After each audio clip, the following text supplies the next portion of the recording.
Voici 10 minutes, le podcast des Français dans le monde pour aider tous ceux qui se préparent, qui vivent ou qui rentrent de mobilité internationale. On passe à table avec mes invités. Je suis Gauthier Sey, j'ai le plaisir de passer 10 minutes avec Mylène Descamps et Claire Aubry. On parle de French Wink. 10 minutes, le podcast des Français dans le monde. Françaisdanslemonde.fr. La dernière fois qu'on a échangé avec Mylène et Claire, on était dans un monde différent. C'était la période Covid, on était confinés. On envoyait des produits français à des Français qui vivaient aux États-Unis. C'était un peu le miracle à l'époque. Et pas mal d'eau a coulé sous les ponts depuis. Bonjour Mylène. Bonjour Gauthier. Bienvenue à nouveau. 3 ans plus tard, la radio des Français dans le monde vous accueille. Et bonjour Claire. Salut. Alors on va revenir un peu sur votre parcours à toutes les deux avant que vous vous rencontriez à l'école des enfants. Mylène, tu es originaire du Nord. À 14 ans, avec tes parents expats, tu vis une première aventure à Bangkok. Tu fais des études en France, puis tu vas vivre à Tokyo, Singapour, et tu t'installes à New York en 2012. Est-ce que dans toutes ces expériences, il y en a une qui t'a marqué en bien et un mauvais souvenir ? Alors elles m'ont toutes marqué en bien. J'ai vraiment pas, c'est vrai, de mauvais souvenirs dans les expatriations. Après là, je suis en train de vivre la plus longue, qui est New York, et c'est devenu la maison, quoi. Ça fait tellement de temps que je suis partie de France. Tu disais à 14 ans, donc maintenant c'est ici ma vie et notre vie de famille et professionnelle. Et quand tu reviens en France, la famille s'est installée dans le sud, donc tu ne fréquentes plus ma région des Hauts-de-France. Tu m'as abandonné. Non, malheureusement, non. C'est pas très gentil. Claire, tu es originaire de Nice, et toi, c'est plus simple, le parcours. En 2011, avec ton mari et les enfants, vous vous installez à New York. Monsieur développe un business de coiffure de luxe pour hommes. Ce business est toujours là, et tu es toujours à New York. Exactement, ouais. Vous avez eu l'occasion de vous rencontrer, comme je l'ai dit, en janvier 2015, à l'école des enfants, comme quoi c'est quand même assez miraculeux. Ils étaient tout petits à l'époque, ils ont bien poussé depuis. Ça va leur cursus américain dans les universités, tout ça, aujourd'hui ? Alors, ils sont pas encore. On a 3 enfants chacune. Ils sont pas encore à l'université. C'est plus collège et lycée. Et oui, pour l'instant, ça va, quoi. Ils grandissent bien et ils aiment leur vie ici. Vous allez aux cérémonies où ils jettent leur casquette en l'air encore ou... Oui, on en a quelques-unes. Ouais. Alors vous vous réunissez et vous allez passer de maman à femme entrepreneur en lançant un concept de vente de produits français. Et puis va arriver le confinement, c'est quasiment à ce moment-là qu'on s'est parlé. Vendre des produits français à des expats qui sont basés aux États-Unis, c'était un peu le miracle à l'époque. C'était compliqué, la jungle, trouver les produits, etc. C'était votre première idée qui est finalement toujours en place aujourd'hui. Ouais.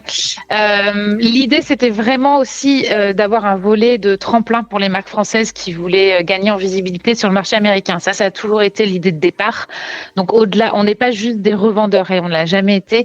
L'idée, c'est vraiment d'aider les marques à se développer ici au travers d'un concept qui permet des synergies, des collaborations, des activations retail collectives. Donc, on a commencé par des pop-up stores et avec le Covid, en fait, on a switché notre modèle pour en faire un modèle digital qui est cette marketplace aujourd'hui. Et en effet, nos premiers clients au moment du Covid qui ont voulu leur comfort food, ce qu'on appelle ici, ça a été les expatriés français. Mais comme on va te la raconter aujourd'hui, on est très très heureuse d'avoir conquis le cœur des Américains francophiles sur tout le territoire. Alors, vous allez sur frenchwink.com et là, on va commencer à faire ses courses. Donc, l'idée, c'est toujours d'avoir une sélection des meilleurs produits français. Comment on fait pour trouver et pour négocier avec des marques pour que ces produits soient présents ? Il y a plein de problèmes de loi, de législation, de transport, etc. Comment vous faites aujourd'hui ? En 2020 et 2021, on était vraiment à la prospection de ces marques-là, donc par email, par téléphone, etc. Et depuis 1 ou 2 ans, c'est les marques qui viennent vers nous. Donc, on a pu faire cette tâche de prospection, le bouche à oreille, la renommée joue, et c'est ces marques-là qui nous contactent et on a toute une gamme de services à leur proposer pour justement tester le marché américain. Donc là, on n'a pas besoin de parler d'envoi de palettes, d'exportation classique, etc. Donc ça nous permet de ne pas avoir toute cette réglementation douanière, de transport, etc. On leur propose vraiment une solution de premier test du marché américain. On permet quand même aussi un seul point d'accès pour toutes les marques françaises qui sont déjà installées ici. C'est-à-dire que tu as plein de marques françaises qui sont très bien établies aux États-Unis, mais qui veulent être référencées sur French Shrink parce que c'est là justement qu'on propose un one-stop shop pour les Américains francophiles. Donc c'est important pour les marques aussi déjà établies d'être chez nous. Principal changement depuis notre dernière interview de 2021, la cible des expats, c'est toujours la cible du moment, mais elle ne représente plus que 20%.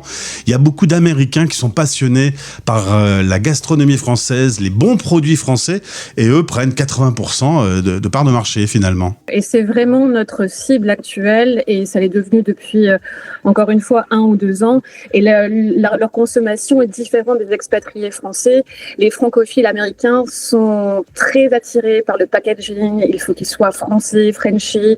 Il faut qu'il y ait ce clin d'œil, le clin d'œil français, qui leur fait souvenir de leur voyage en France. C'est des gens qui voyagent pas seulement à Paris, mais dans toutes les régions de France, qui ont appris le français au lycée et qui ont envie de s'y remettre à 50, 60 ans, et qui sont vraiment, vraiment amoureux de notre pays et des produits français. Des produits, de la culture, de tout ce qui va autour du produit, quoi. Tout à fait. Complètement. Notre manière de vivre, de célébrer, c'est vraiment quelque chose qui les attire. Et on est beaucoup aussi dans le souvenir shopping. Voilà, j'ai vu dans cette petite boutique, dans ce petit village en Provence, je suis ravie de retrouver des petits calissons. Enfin voilà, c'est toute une histoire derrière chaque produit qui les attire. Et entre 2021 et les quelques commandes qui arrivaient, et aujourd'hui, le territoire s'est agrandi. Vous envoyez partout aux États-Unis, et le territoire est grand, hein? Oui, tout à fait. Alors le site s'est amélioré, les offres se sont étendues. Quand on est sur le site, on voit ça va bien au-delà des chocs à pic de l'époque, hein, puisqu'on en parlait dans le podcast de 2021. Vous avez étendu l'offre et la gamme de produits. Oui, on reste multisecteur, donc on a vraiment étendu notre offre. Donc évidemment, comme le disait Mylène, c'est l'épicerie fine qui reste numéro 1, mais la cosmétique est très très forte, tous nos gift sets, tout ce qui est art de la table, tout ce qui est aide et ustensiles à la cuisine, tout secteur en fait est en pleine expansion et a un vrai potentiel parce que on réunit en fait cette niche qui veut adopter ce qu'on appelle nous the French attitude, et qui en fait ça peut regrouper tout type de produits liés à la culture et au savoir-faire français. Et justement, ce savoir-faire, cette image française, ça reste une valeur ajoutée pour un Américain. Il sait qu'on est un peu comme le pays du luxe, le pays des droits de l'homme. C'est des notions qui arrivent encore, qui coulent jusqu'à chez eux.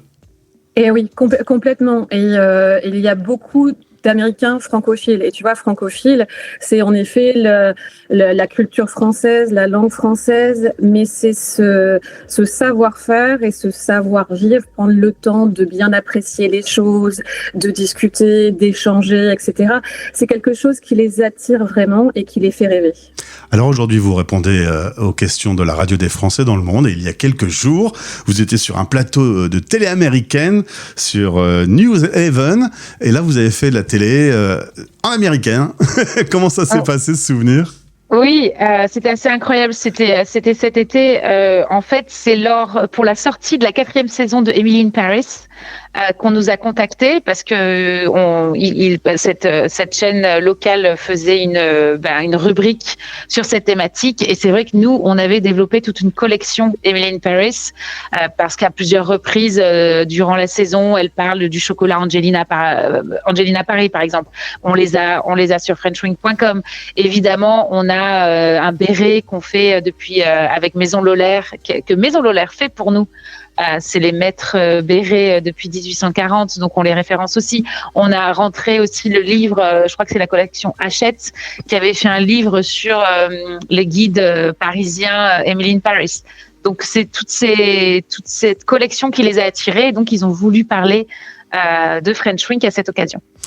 On a de la baguette sur la page d'accueil du site, ça reste encore un classique. C'est un peu, si on demande à un Américain ce qu'il connaît de la France, la baguette et le béret, ils vont forcément arriver dessus? Alors oui, franchement, la baguette est iconique quand même pour les Français, mais aussi pour les Américains. Ce kit baguette, on en a vendu plus de 100 en 3 mois pour faire la baguette à la maison. On a vendu aussi cet été les timbres, je ne sais pas si tu as vu, les timbres baguettes. Donc, c'est des timbres de la poste française où tu as une petite baguette dessus. Et ça, pareil, on en a vendu énormément aux Américains francophiles. Donc oui, ça reste iconique, la baguette. Paris 2024, des Jeux Olympiques assez incroyables, une cérémonie d'ouverture qui a quand même donné un ton français. Ça a été utile pour vous, ça? Oui, on a été super malines parce qu'en fait, on a anticipé l'engouement et on a été les seuls à vendre le merchandising. Donc, si tu veux, toutes les petites peluches, fridge, on les avait sur frenchwink.com, on avait les tote bags, on avait des licenciés, des entreprises licenciées de France qui faisaient des petits bonbons avec le packaging Paris 2024 et ça, effectivement, ça a très bien marché. Bon, les filles, dans 3 ans, on se retrouve, vous aurez racheté Amazon? On crée un Amazon français, oui. De produits français uniquement, ce qui est déjà un peu le cas, mais ouais. On n'oublie pas les expats d'ailleurs, parce que même si votre public a glissé tout doucement sur les Américains qui aiment nos produits, vous parlez toujours aux expatriés. De temps en temps, une petite commande au Canada. Vous pouvez techniquement envoyer partout dans le monde, mais après, il y a les frais d'envoi qui sont élevés. Oui. On envoie partout dans le monde, au Canada, et on a envoyé en Asie, en Australie, etc. Et oui, pour répondre à ta question, les expatriés français sont chers à notre cœur et on sélectionne des produits également pour eux. Miline et Claire, ma dernière question, lorsque vous vous retrouvez pour un petit apéro, qu'est-ce que vous mettez sur la table ? Oh là, les gros clichés, on va dire qu'on va mettre la tapenade, on va mettre, qu'est-ce qu'on va mettre d'ailleurs on fait un carton, les chips Bretz, oui. J'ai vu sur la on page. Adore. Voilà, c'est clair. D'ailleurs, on a créé une box apéro avec un saucisson que nous fait un chef charcutier, l'ancien chef charcutier de Boulu qui a lancé son service traiteur Aurélien Dufour avec qui on travaille. Donc, on a son saucisson. Qu'est-ce qu'on a mis d'autre ? Je crois que c'est des cornichons. Les cornichons, évidemment. Et alors, évidemment, pour les auditeurs, ouais. Je vais préciser que les chips, c'est parfum camembert, sinon c'est pas rigolo. Hein. Oui. On en a plusieurs, mais c'est vrai qu'on a choisi celui-là parce que il est bien symbolique pour notre côté Frenchy. Merci à toutes les deux. Content de vous avoir retrouvés quelques années plus tard et de voir que tout se passe bien. On se retrouve prochainement. On va continuer à suivre vos aventures à toutes les deux. À bientôt. Avec plaisir. Bye. Français dans le monde.fr